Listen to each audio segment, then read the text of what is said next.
Ethnocinema, from Jean Rouch's cine-ethnography and ethno-fictions, is an emerging practice of intercultural filmmaking being defined and extended by Melbourne, Australia-based writer and arts educator Anne Harris, and others. Originally derived from the discipline of anthropology, ethnocinema is one form of ethnographic filmmaking that prioritizes mutuality, collaboration and social change. The practice's ethos claims that the role of anthropologists and other cultural, media and educational researchers must adapt to changing communities, transnational identities and new notions of representation for the 21st century. Ethno-cinematographers have also been associated with American historian James Clifford, who has asserted that all ethnographic representations are partial truths.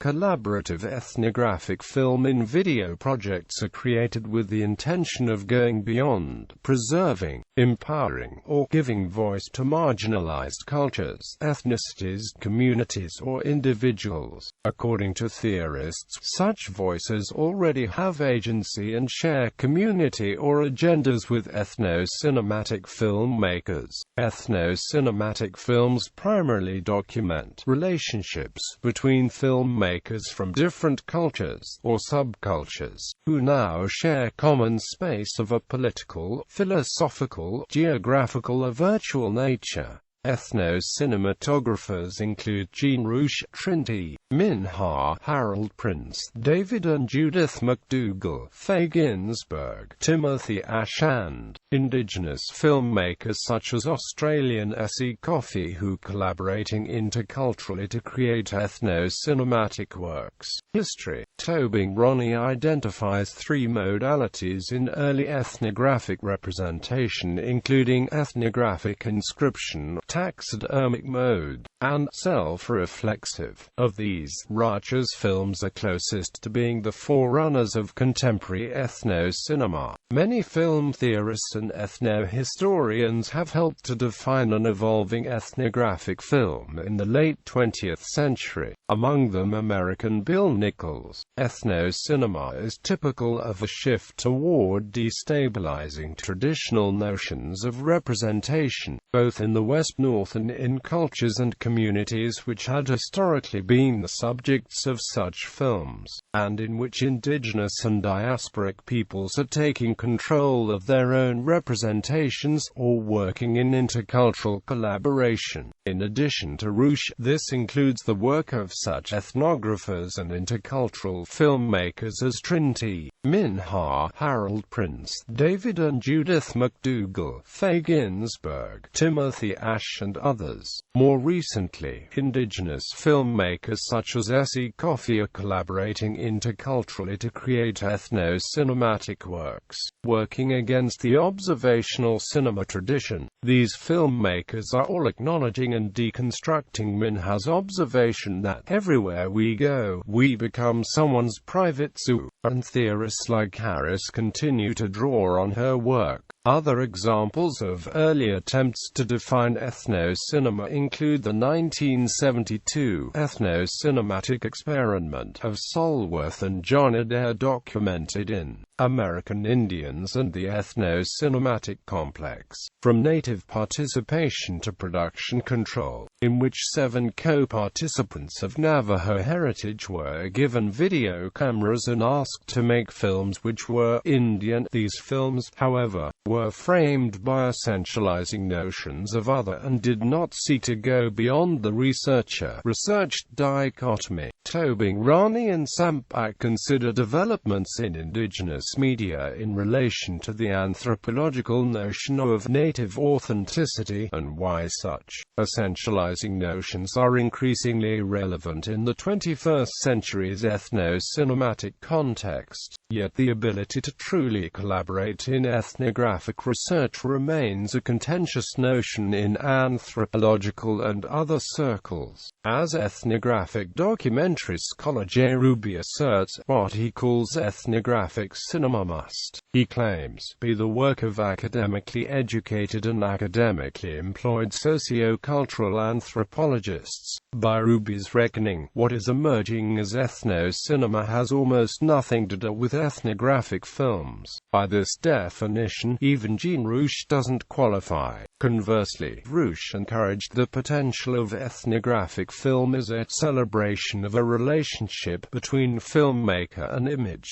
in which the rapport and participation between both parties enhances any end product that is collectively achieved. Loizos's claim that contemporary filmmakers blur the lines between authentic ethnography and general documentary seems increasingly out of place. Traditional ethnographic filmmaking is a tool of anthropological researchers seeking to bring the stories of distant peoples to audiences in North America and Europe, is increasingly outmoded in a culture of YouTube and social networking sites screaming for video content. Toward a contemporary ethno-cinema, some contradictions. The confusion continues. By 2006, there are still scanned references to ethno-cinema and they frequently conflict. One online blog characterizes a Burmese festival as a surrealist anti-documentary, with no voice-over, odd visual juxtapositions,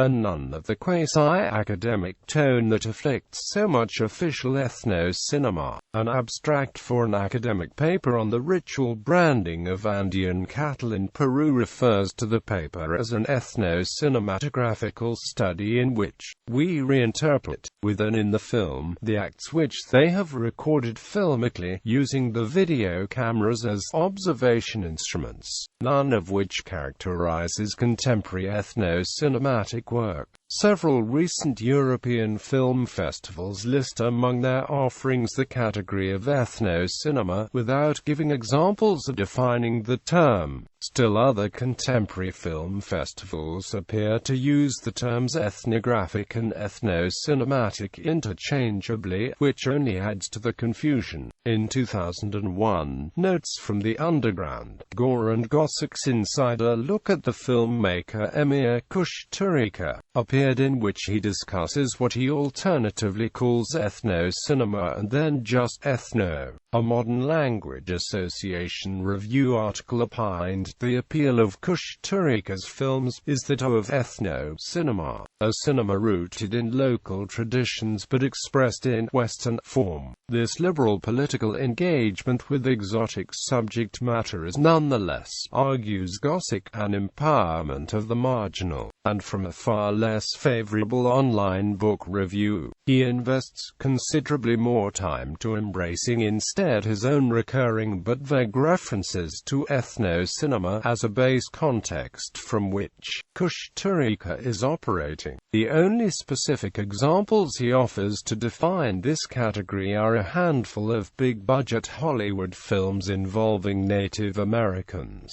Gossip himself says that, inside film history itself, ethno-cinema is the most exciting cinematic concept that the world has had to offer in the past 2 decades. Aesthetically, it is difficult to argue against. However, throughout the text his attempts to define ethno-cinema contradict and obscure any practical working definition. Gossip identifies ethno as having been around since the 1950s and as being typified by a sense of the local, including local motifs, but frequently made for a Western audience. Surprisingly, only 9 pages later he locates the birth of ethno-cinema in the late 1970s and early 1980s, solely judging by the Cannes winners, which were Italian at the end of the 1970s.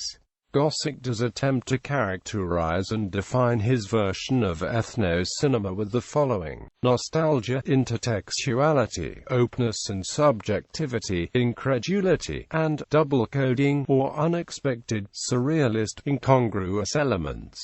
Ethno-cinema, then, suggests that the voices, images of women, natives, others, have something in common, and have agency in contributing to ethnographic film, whether independent independently or collaboratively, interculturally or intraculturally. Current attempts to offer a working definition of ethnocinema may share more with the more recent movement of intercultural cinema which emerged around 1990. Laura Marks identifies this emergence as connected to three main factors: the rise of multiculturalism, availability of funding, and an intellectual climate characterized by the disintegration of master narratives and a growing conceptualization of knowledge as partial and contested. Whatever its filmic and academic antecedents, ethnocinema is emerging, and, as Rouch has repeatedly shown us, the other cannot be denied as his/her image and means of production transforms. In ethnocinema there is the belief that in the relationship which emerges through the shared project,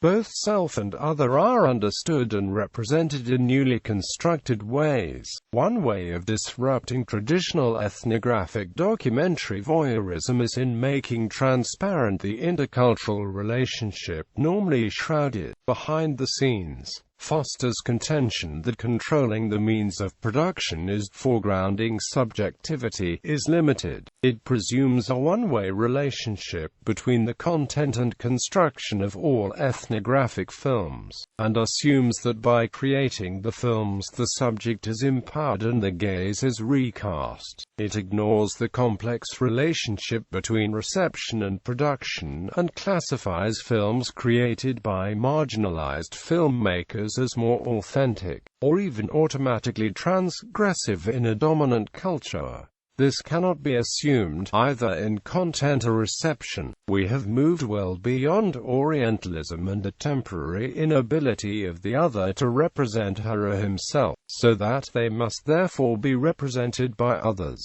But similarly, it cannot be assumed that self-representation is automatically authentic or an end in itself. In ethnocinema, relationship and process always take precedence over formal considerations. Obviously, to achieve a wide viewing audience, formal concerns cannot be completely ignored, but these aesthetic concerns are addressed together in the co-creation of the films. In ethnocinema, there is no perception of a conflict between its ethnographic and popular culture characteristics. It remains ethnographic because it is grounded in cultural specificity, which is not essentialist and can be always changing. It does not seek to document a culture, as in ethnocinema culture is understood to be varied, diverse and always emerging. Ethnocinema, new directions in picturing culture, explorations of film in anthropology. Ruby calls for places where critical standards are debated and canons develop, and the need for ethnographic filmmakers to generate a set of critical standards analogous to those for written ethnographies.